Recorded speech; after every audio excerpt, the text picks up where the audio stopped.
What's going on, guys? Welcome back to Stellaris and the One System Challenge. Surprisingly, we're still around. But this might actually change in today's episode. We are once more at war with the Miran organism. They've declared war on our faction buddy. I have the feeling we might actually be better off without those, but regardless, we're now in it together. Big naval battle on the way. There's a huge ally fleet, and we're sending some reinforcements as well.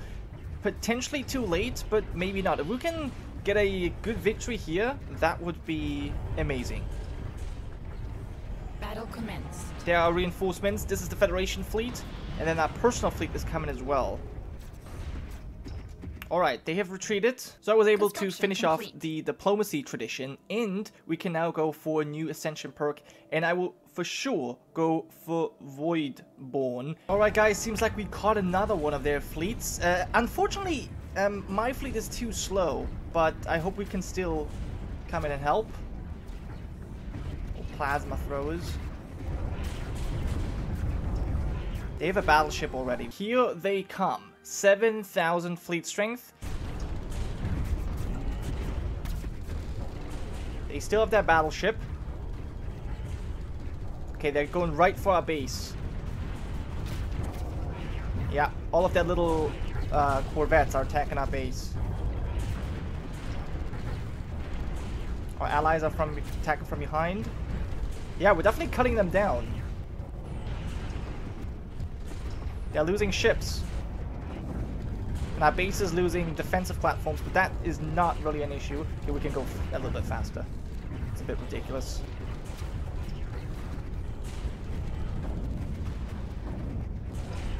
Nice.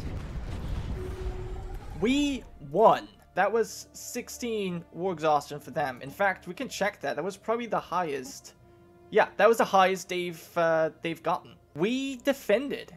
It's a white peace status quo, which, I mean, means that we won because we're the defenders. The Great Khan, Torba Jerk, has died. I gotta say, this is kind of underwhelming. I mean, yeah, they destroyed, I think, 2 societies here, or at least, well, almost destroyed them, and then they bend the knee, and then they kind of destroyed the Xarians and the Carillion Union. Basically, the Great Zun Pact really took some damage, but that was it. That was basically it. Now it's already over, and I suppose they will all fall apart. So after the Great Khan died, the Horde did not get destroyed. They actually managed to consolidate their power, so good for them. They are xenophobe and militarist, so of course we're gonna try and be friends with them. Holy hell, guys, we actually have some good news. The Arterian Forerunners are giving us a gift. Precursor data cache, 25% resource production. It doesn't really, you know, help us that much, but still, the gesture is nice. Oh my god, I love the Fallen Empires. This is the other one. So the first were the Xenophiles, and now we have these caretakers who, after they messed us up, they're actually coming back to help us out. And this is great because these 3,000 minerals are the ones we need in order to construct our first habitat. It looks wonderful, but now we also need to colonize it, and I'm thinking about going with these guys just because they grow so quickly. I'm not trying to mine on here anyways, so it's fine. So in case you're wondering where I'm getting all my minerals from, the new Khanate, they are actually very, very hungry for energy credits, and this is the only thing I kind of have, so yeah, there you go. This is the 3rd time I'm trading these large amounts. We got even more refugees from Saban, and they are thrifty as well as agrarian, and they are also rapid breeders. So they're going to populate this very quickly, and of course I'm going to be focusing on solar power and on agrarian, agricultural zone. I just finished the construction of our first and probably only battleship, at least for a while. It looks majestic though, I'm pretty happy. The Starra habitat is now fully built, where we have basically just food, a little bit of unity, and energy. This is really what we went for. And then our science habitat is already looking really, really good, as you can see here, and it's not even completely built. I gotta say, I love the new Othethi Khanate because they're the only ones who actually like to trade minerals. I think we're gonna go with the Beacon of Liberty because the rest doesn't really seem all that useful. We just finished the construction of 2 very important buildings on our planet. First, the Empire Capital Complex, and second, the unique building, the Research Institute, that gives +5 research in each category and a research speed Empire modifier. So at first, I was sort of disappointed by the Marauders turned Horde turned Canade, but I gotta say they actually had quite an important impact on the galaxy as a whole. So a few things happen. Obviously, alliances are shifting, and there's ever more wars being declared. We're actually not being attacked. Neither are our Federation partners, which I think is really cool. And I'll show you what I've done in a second, but one very important thing that you'll notice is that the Nant Farkan have been finally destroyed by the Mirren organism. They have never really, ever since we defeated them in our home system, they've never dared to attack us again. They will do it, you know, again at some point, I believe, but for now we're safe. And the Chichel Galactic Nation, the allies of the Nat Farkan, they have been, well, diminished in size as well, up to the point where they're willing to join our Federation. And even though they are weak, I think we're going to accept them, just because I want our Federation to grow. We've finished our 3rd habitat. It's not a full science habitat, because we, of course, once more got tons of refugees, but we have quite a few stations, a little bit of unity as well, and some power. So much so that I'm actually trading power for minerals, because this is still what we lack desperately. However, we have boosted our planetary output significantly. We were at some 90 mineral production, now we're at 135, because due to the Empire Capital Complex, we unlocked new buildings, such as the Mining Network 5, obviously all of the new labs, as well as the Hydroponics Farms 5. So we're just really looking good in terms of resources right now, and we've been speeding through some of the earlier technologies, and we're slowly catching up. Obviously, you can see incredible bonuses here from research agreements and all kinds of other things. So I just started the construction of our 4th habitat, and we're also able to go for a new tradition. We will finish the Harmony traditions, allowing us to build a Paradise Dome, which is hopefully going to be useful. We also get extra happiness, very good, and a new Ascension perk. So I've been thinking about which Ascension perk I should pick, and I've decided to go with the Eternal Vigilance. This makes our starbase stronger as well as our defense platforms, and the big benefit of those is that they do not cost mineral upkeep. Once they're built, they only cost energy credits, of which we have quite a lot. But yeah, as you can see, our ships right here, the ship upkeep in minerals is incredibly high, and we cannot really afford a bigger fleet, so we have to rely on defense platforms to defend our home system. Once again, the Mirren organism has declared war on the Meshazur stewards. This time, however, we've got the Tijel on our side, so it's 3 against 1.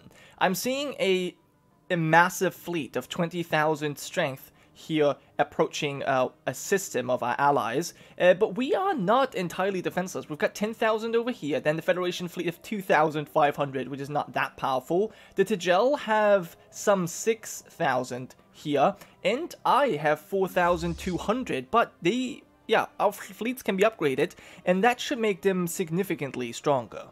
I linked up my fleet with the one of the Mechazur, and we've already conquered this system, and now we're currently invading this planet, which is likely going to be successful. I would have bombarded more, but yeah, our allies decided to already lead the assault.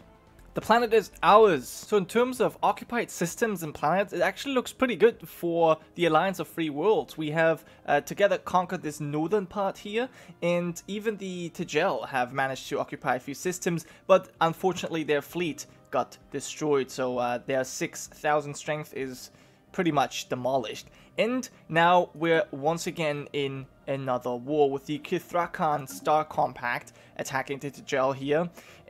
There's likely not much we can do about it, so I hope that our allies will focus on the true enemy, the Mirren organism.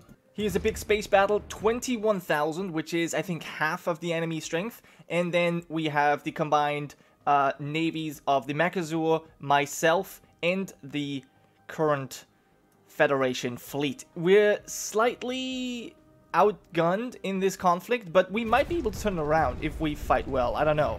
We'll have to see.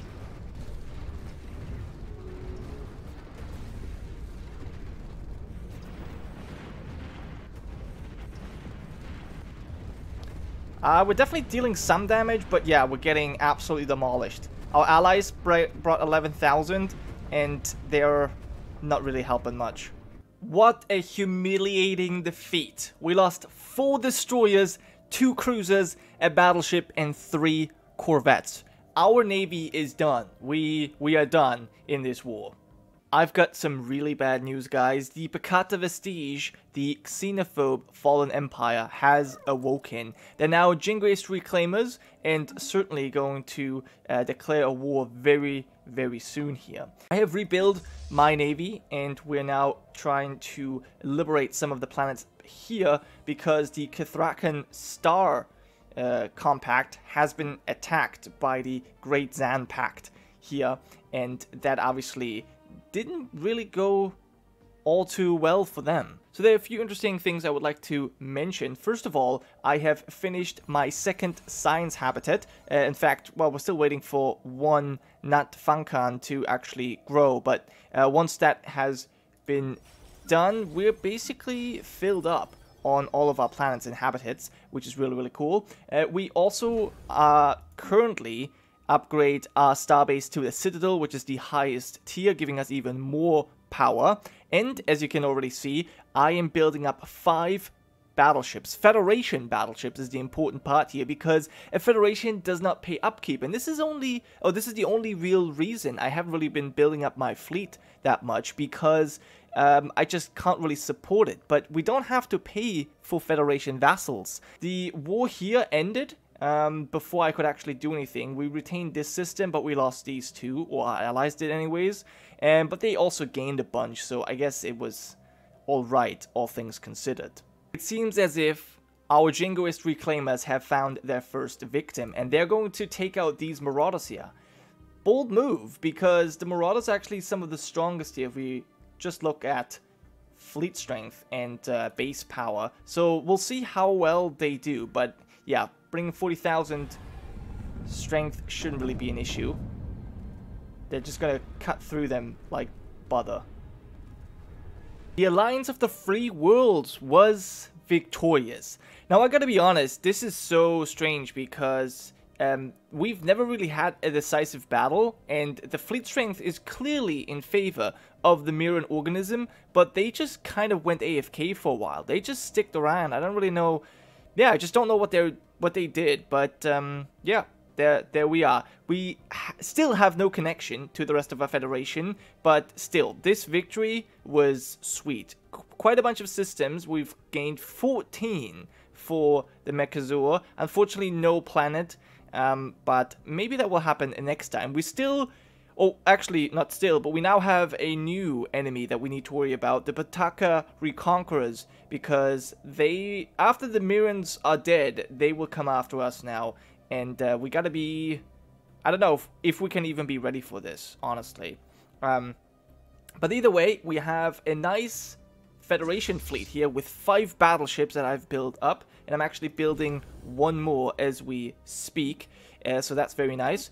I'm going to try and build that up more and really get our fleet strength up there so that we are a force to be reckoned with. But all of this will happen next time. Thank you guys so much for watching.